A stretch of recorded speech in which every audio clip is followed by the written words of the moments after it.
Hello, family, and welcome to another episode of Role Model Experts Cafe. I'm your host, Dr. L, the Parent Whisperer, and today with me I have a very special friend.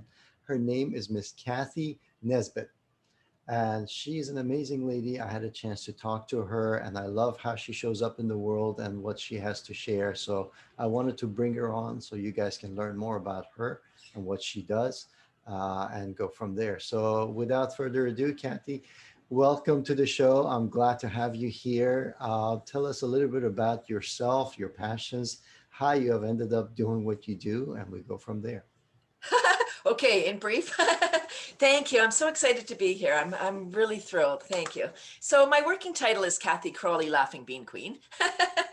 uh, so, like, really, in short, I think I have world hunger solved. I guess end of interview. So my main gig is worm composting. It's indoor composting with worms.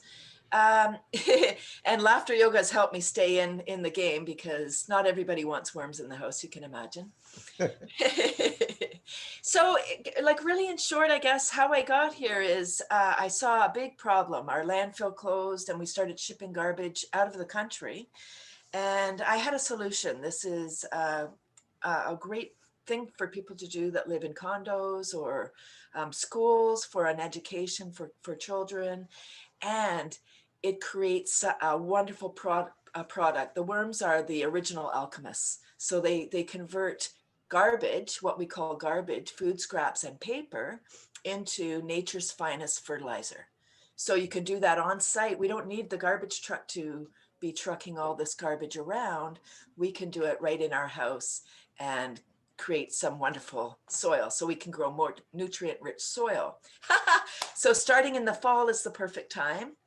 You have any container. So let me talk about how worm composting works. Same idea as outdoor composting, except done inside with worms. So you need some kind of a container, well, say a Rubbermaid or some kind of a container like this.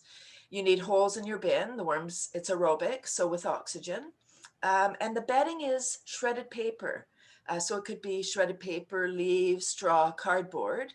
So once you've paid your MasterCard bills, you can shred it up and put it in the bin, get rid of it. I like that. Make sure you pay it first. And then it's your scraps from the kitchen. So I would say your prep rather than your plate scraping. So your peels, your potato peels, apple cores, bananas, whatnot. You chop it up, put it in the bedding with the worms, and then the worms eat everything. They eat the paper, they eat the food scraps, and then their poop is the wonderful soil that you can then put in your plants. The worms convert the material so it's in a form that's readily available to be taken up by the worms, or by the plants, I should say. So then the plants are more nutrient rich. And if we take those scraps and just put them in the garbage, we're robbing the soil of the nutrients. So then we need to apply chemicals or something else Right. so the plants have what they need. Okay. Yeah, oftentimes I hear that people say soil is actually alive and it's not dead, and yeah, there's a big concern basically when it comes to the fact that our nutrients and our foods, even if you're getting organic and all these other things, doesn't necessarily mean that it is what it used to be because of the depletion and the erosion that happens with soil and the industrialization of the whole process. So definitely, I appreciate that. Very, very important.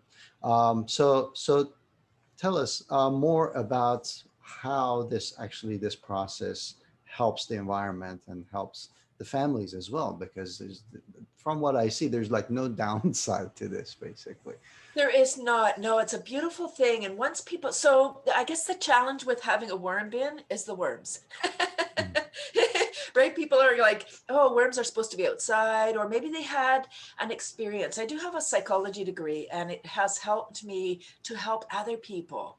When, I'm meeting a lot of adults who may have been traumatized by worms in the schoolyard, after a rain and they were chased around, or somebody, maybe a sibling or somebody, put a worm in their top, and now they're afraid.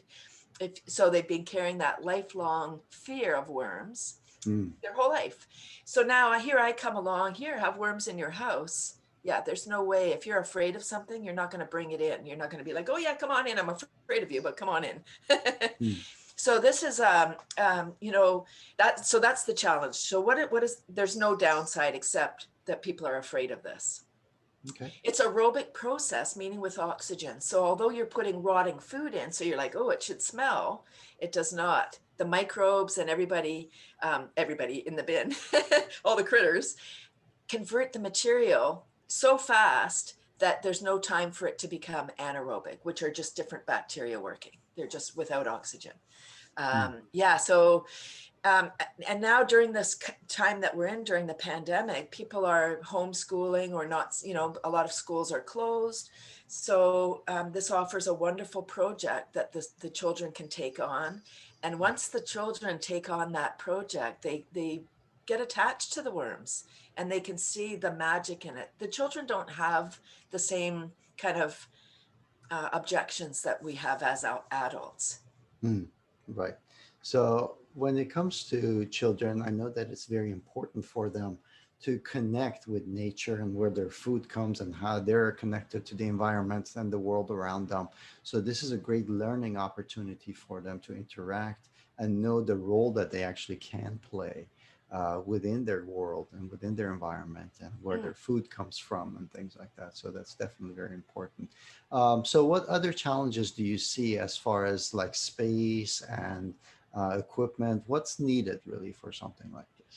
Really, it's so simple. There are systems. I do have a really super duper cute system that is a stool. It's a functional piece of furniture. So somebody that is space challenged, if you live in a small condo or a small house, you can do it anyway because you could just remove one of your chairs and then it's a functional piece of furniture that you can actually sit on.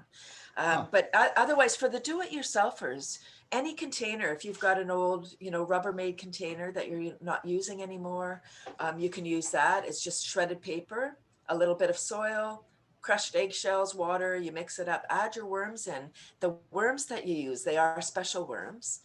They're called red wigglers. There are thousands of types of earthworms, only mm, 4 that have been identified as optimum for worm composting. We're ah, looking for surface dwellers. So we're got looking for worms that are living at the top of the soil, rather than the night crawlers that burrow deep and they take their material down. They're plowing the soil. They're doing wonderful work too, but they're not composting worms. They don't eat nitrogen. got it. Got it. Very important. And why is nitrogen important? I do understand that nitrogen is an important factor when it comes to plant growth. Uh, Well, nitrogen is in the air. It's just that it's not accessible to the plants when it's in the air. So the plants, through synthesis and whatever, can take that nitrogen from the air and put it into the plants. With composting, you're actually getting the nitrogen. You have a carbon nitrogen mix. So the nitrogen is your food scraps, and then the worms convert that into a form of nitrogen that's able to be taken up by the plants. okay.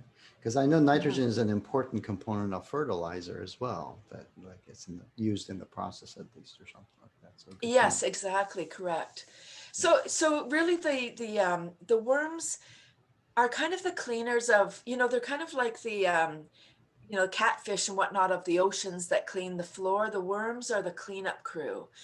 Nothing will come out of the castings, like if there's any heavy metal, say in your compost.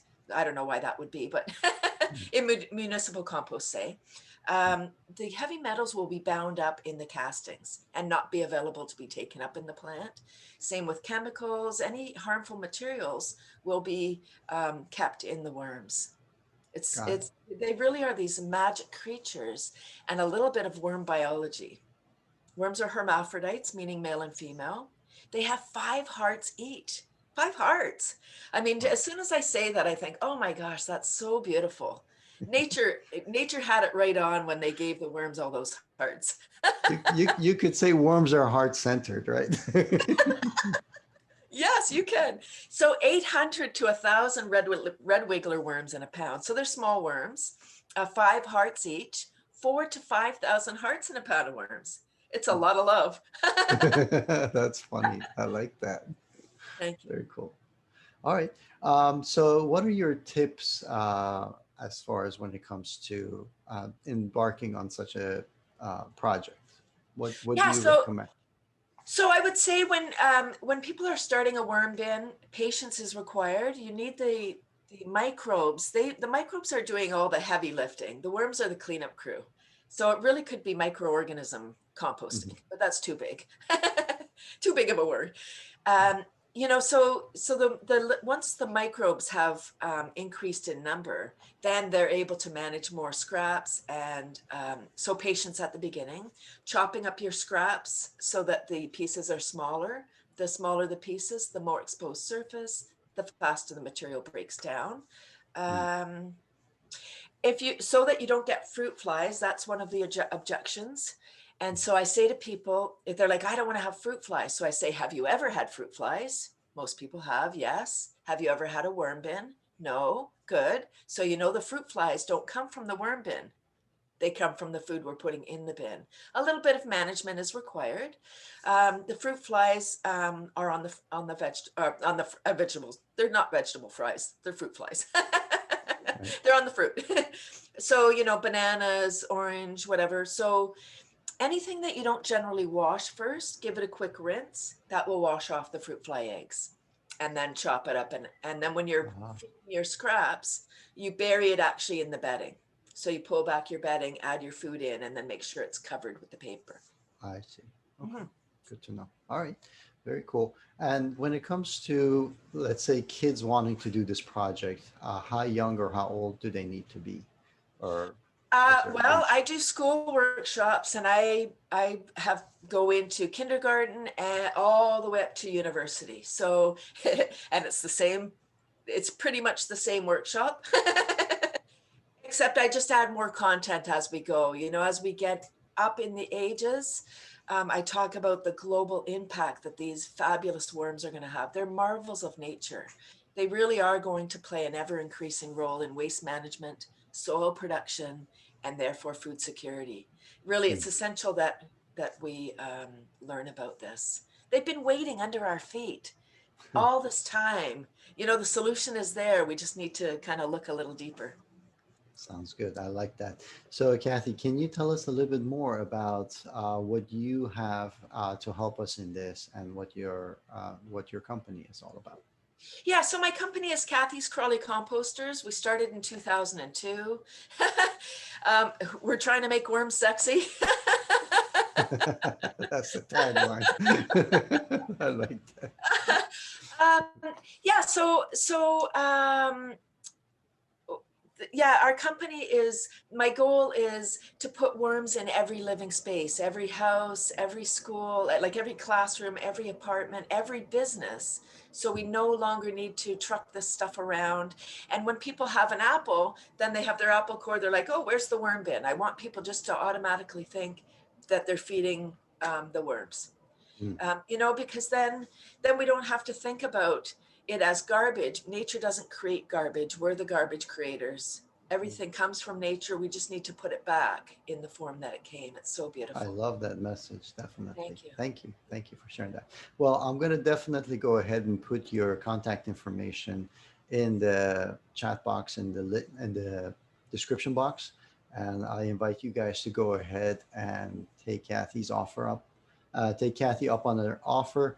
Definitely something worth looking into, something that not only is going to engage the kids and make them connect to the world around them, also it's good for the environment, it's good for your plants, it makes them look better too. So it's all around win. So I can't see a downside to this. So definitely thank you, Kathy, for showing up and telling us about what you do. And I thank you guys for being here with us today, and basically listening to what we have. If you haven't done so already, go ahead and click on the subscribe button, so that every time that we have an expert come and share their expertise, you guys can go ahead and listen to that as well and benefit from it. Thank you and have a good day. Kathy, any final words of wisdom? Is there anything else that you want to say? Thank you so much. I'm so happy for the opportunity. I just want to let people know that the worms are super cute. They don't bite. They don't get out. this is a wonderful thing. And once you start worm composting, you really get enamored with the process. It's so beautiful. It's magic. Awesome. Thank you. Thanks again. Thank you. See you guys. Bye-bye. Cheers.